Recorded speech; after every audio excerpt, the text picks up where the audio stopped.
In the winter of 1987,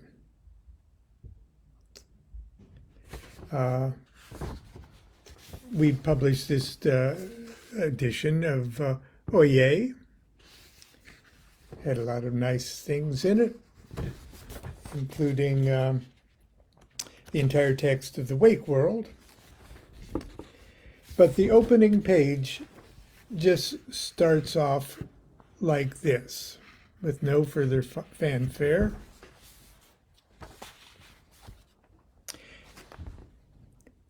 Archbishop DuQuette assassinated while saying Mass.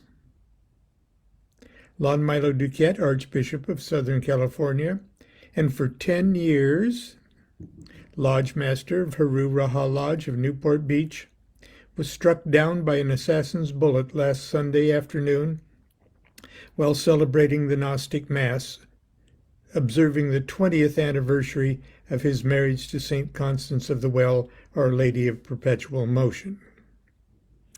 The date of the Mass, November 15th, also marked the 12th anniversary of Archbishop DuQuette's Minerval initiation.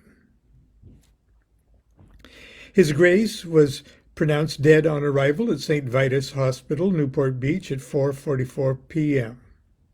3 unidentified men are being held for questioning. "I can't believe it," said Deacon Stephen Abbott, who served at the ill-fated Mass. "I mean, I thought it was another one of his jokes. He was always goofing around at Mass, making like his head was exploding, but this time he didn't put it back on." Born Diana Tsetung on July 11, 1948, in Bismarck, North Dakota, daughter of Basque Cambodian immigrants, his early years are shrouded in mystery.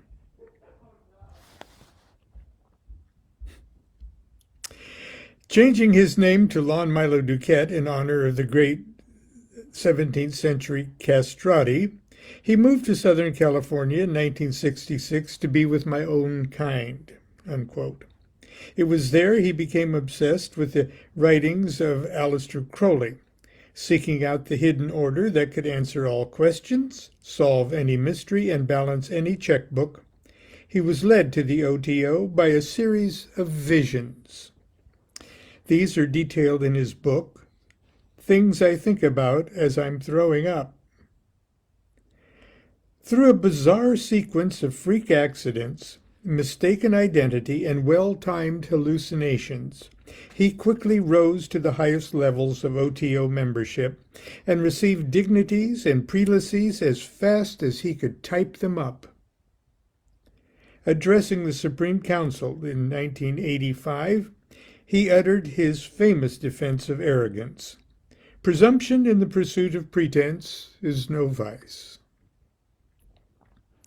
Archbishop DuQuette is survived by his wife, St. Constance, their son Jean-Paul Lafayette Clouseau, who has been designated the future OHO, and 2 homunculuses, Maurice and Raymond. Now, obviously, that was meant to be a satire. But many people just read as far as the first paragraph. And quite a few people in the occult community actually thought that that was true for a time being.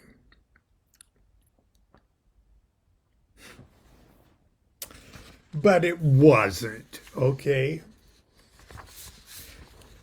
But from the winter solstice 1989 issue of Oyez, or Oye, I kept it going with an article called I Channel Archbishop DuQuette by Eric Anpin. Spoonbender Press, 222 North Queens Avenue, Manhattan Island, New York, etc., etc. 444 pages, $22.95. The untimely assassination of Archbishop Lon Milo DuQuette several years ago has spawned several books on the subject of his life and the bizarre circumstances of his murder. Most notable works being The Vicar of the Beast by Hal Lindsey and I.Z. Guilford's unauthorized biography, Phony. Now, I Channel Archbishop DuQuette by Eric Anpin gives us perhaps the most valuable effort to date, because for the first time, the enigmatic prelate tells his own story from the other side. I include below a portion of the introduction where Anpin explains the circumstances leading up to his first encounter with the dead religious leader. I wasn't there when they killed him. Even though it's been nearly 2 years, I still lie awake at night saying to myself, if only I'd been there, maybe I could have done something to stop them. But it's not good playing the if-only game. He's dead, and that's that. Or is it? Could it be that some personalities are so strong that death cannot silence them? Can these great souls reach out from beyond the urn and speak with the voices of the living? I read all the channeled material from Seth and Lazarus, but never in my wildest dreams did I ever think I would be his chosen vessel. Maybe I should start at the beginning. Even though I had planned to attend the Archbishop's Mass that Sunday, I got a call at the last minute to speak on aura fluffing at a popular Laguna Beach tanning salon. When I got home, my telephone answering machine was filled with hysterical messages from friends who saw him gunned down. I sat down and listened in shock and disbelief as the whole violent scenario took shape in my mind's eye. The beautiful St. Constance of the Well, Our Lady of Perpetual Motion, sitting serenely upon the altar, with kindly old Archbishop DuQuette ineptly consecrating the sacred elements as I'd seen him do 100 times. He lifts the host and cup to heaven. The deacon rings the bell. Hagios, Hagios, Hagios,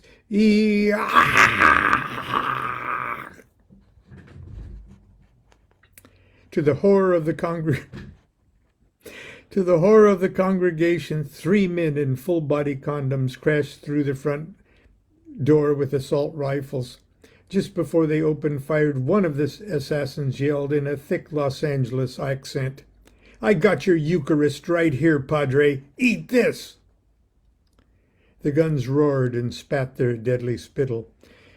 When it was over, His Grace lay dead at the foot of the altar, the 3 murderers escaping in unmarked golf carts. As I listened to the last of the phone messages, "You should have been there, Eric. He bled like a pig," I opened up my last bottle of Mouton Cadet and drank myself into an uneasy sleep. It was the Archbishop's instructions his body not be processed for 3 days in order to give him a chance to resurrect. This not occurring, the family disposed of the body in accordance with his wishes. It was tied to an overstuffed chair, placed on a small raft and towed to the middle of the Catalina Channel. There, upon the peaceful waters he loved so well, his body was exploded with a charge of TNT. The body explosion signaled the start of the wake. And what a wake it was. I never saw so many fortified wine products in one place in my life. Blocks of Velveeta, pork rinds, and tripe rolls surrounded a huge centerpiece of ground spam molded in the image of the Archbishop sitting in the Thunderbolt asana.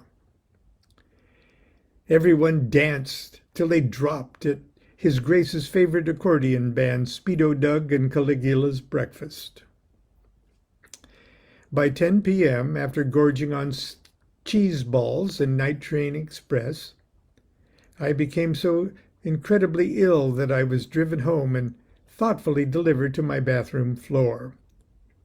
It was there, kneeling before the porcelain altar, that I heard his voice.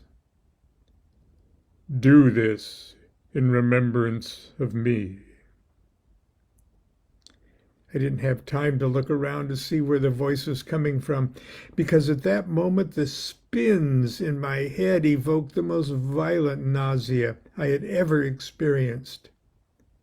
Then again the voice, "Do this in remembrance of me." Then I knew what I had to do. Not only did I puke my guts out, I threw up with such intensity that the very essence of my being shot out of my mouth and into the swirling waters. I was completely disoriented. Thick blackness enveloped me.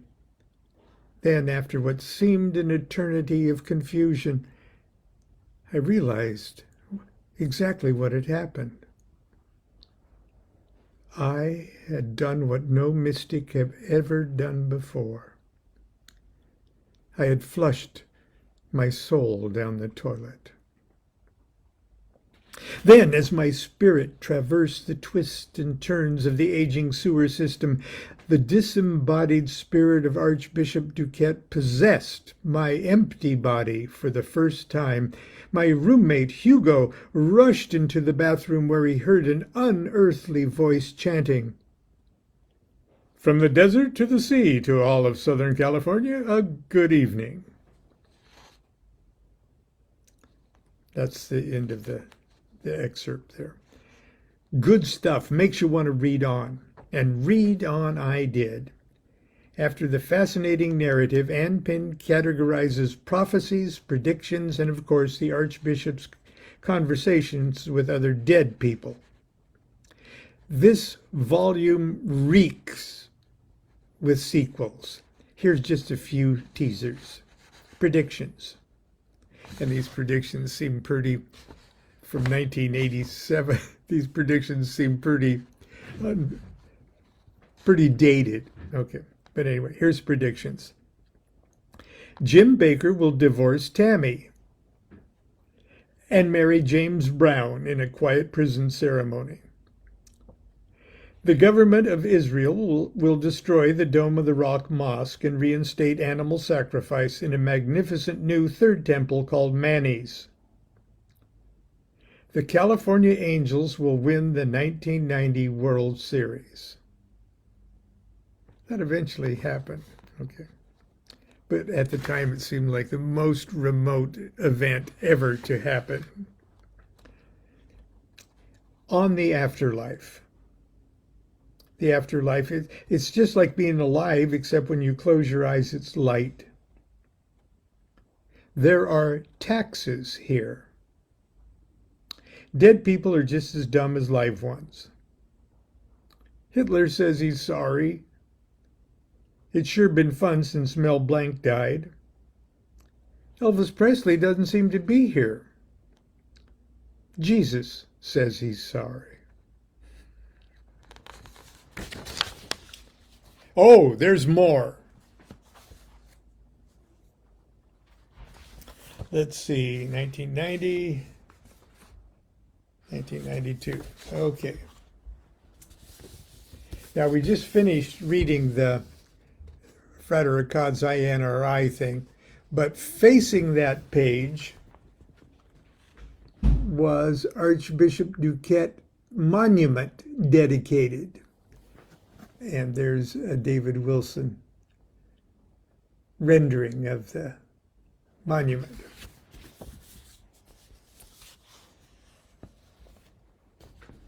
I hope you're still listening to this. At the time, it was extremely funny and timely and important time for us all to laugh. Okay. Archbishop DuQuette monument dedicated. Thelemites from around the world gathered on the cliffs of Newport Beach, California last Friday evening to witness the dedication ceremonies of a memorial obelisk erected to the memory of the slain religious leader, Archbishop Lon Milo DuQuette. The obelisk, designed by controversial Japanese engineer Akira Mitsubishi, was not without its detractors. Dubbed the Standing Turd by Newport Beach residents, and that's what it looks like. It has already suffered 3 incidences of vandalism in the week prior to its dedication. Its unfortunate resemblance to a German Shepherd dropping is compounded further by the fact that the monument was constructed near the largest natural methane gas fissure on the West Coast. Quote, "We used to call this area Stink Park," remarked longtime Newport Beach resident Ira Schlong. "It looks like that smell is coming from that whatever it is. Who the hell was Archbishop DuQuette anyway?" Unquote.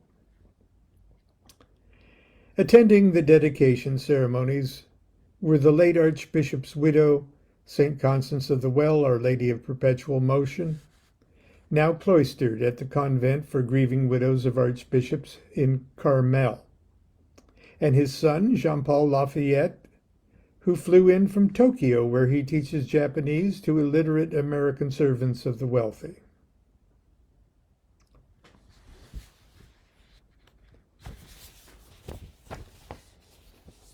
How much would you pay for a saga like that? Don't answer, there's more.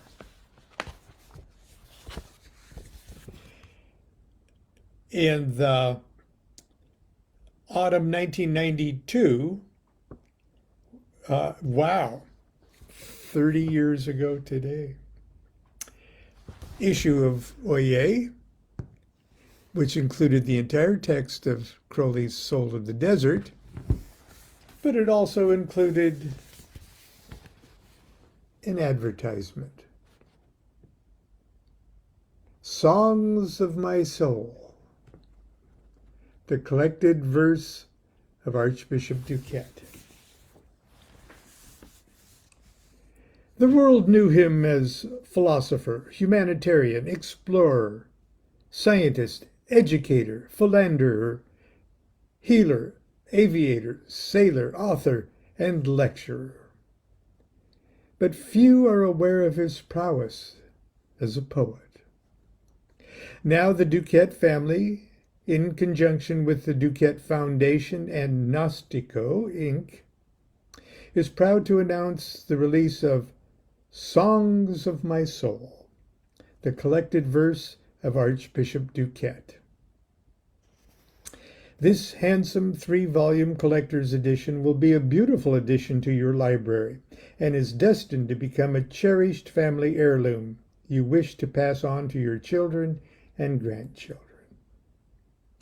Here's what the critics are saying about Songs of My Soul.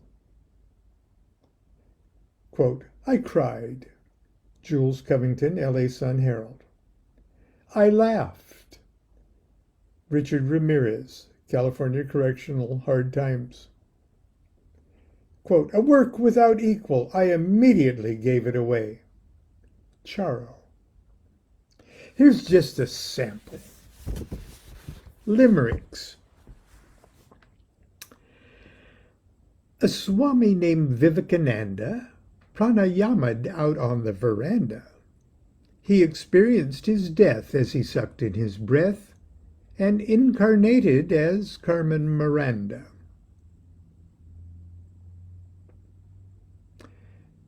Another limerick. Catherine, the Empress of Russia, imported a stallion from Prussia.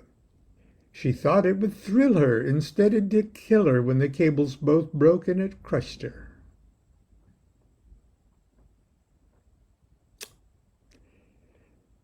Next. Frater Akkad seemed a man you could trust. Crossed the abyss without much of a fuss. But he went for a ride, cast delusion aside by exposing himself on the bus. A haiku. Haikus. I got a couple haikus here. He shakes it and shakes it, but never gets it all. Stain on pants.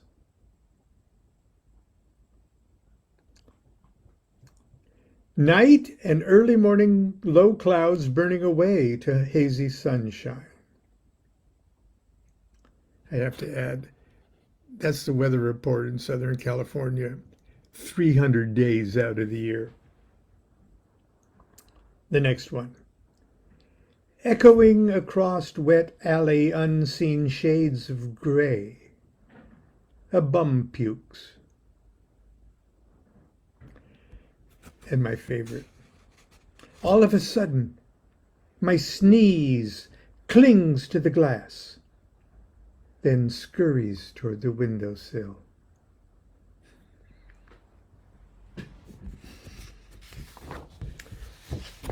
Wait, there's more.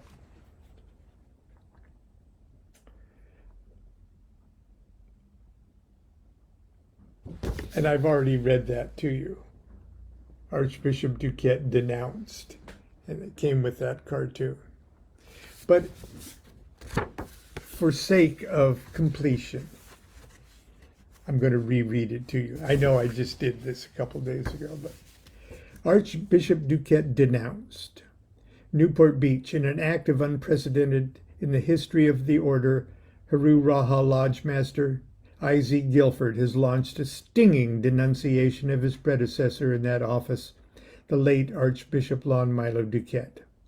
Excerpts from phony Guilford's soon-to-be-released unauthorized biography of the slain religious leader contains shocking accusations of incompetence, misuse of charisma, heresy, and deviant behavior. Legal maneuvers by the DuQuette family to prevent publications of phony have so far proven unsuccessful, and the refusal last Friday by U.S. Appellate Court to hear arguments means that phony could be on the bookshelves within the month. He was an idiot, a complete buffoon. I gotta set the record straight before any more people get sucked into deifying this jerk, Guilford said at the Newport Beach Press Club. Guilford may have his work cut out for him, however, for in the 5 years since Archbishop DuQuette's assassination, interest in the eccentric prelate has swelled to a global phenomenon.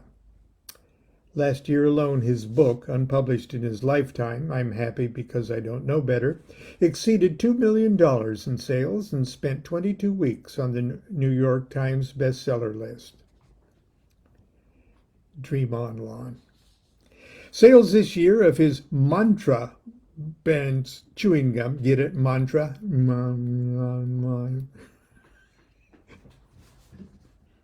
Oh, you get it. Mantra brand chewing gum and Blood O' God wine coolers continue to lead all competitors and has earned the DuQuette mother firm Gnostico a seat on the New York Stock Exchange. To respond to Guilford's accusations, St. Constance of the Well, Our Lady of Perpetual Motion, widow of the late Archbishop, received reporters yesterday afternoon at her home at His Graceland. When asked if charges were true that her husband would rather drink canned martinis and watch Christian television than listen to the problems of local lodge members, she simply responded, "Wouldn't you?"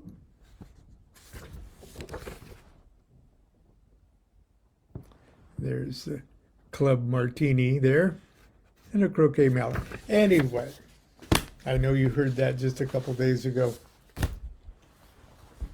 But that's it. That's the DuQuette assassination saga. And that's what we've done for Saturday morning cartoons. Tomorrow will be Sunday school. And hopefully something uplifting and inspiring. Until then, continue to be good to yourself. Enjoy your weekend. Do what thou wilt shall be the whole of the law. Love is the law. Love under will.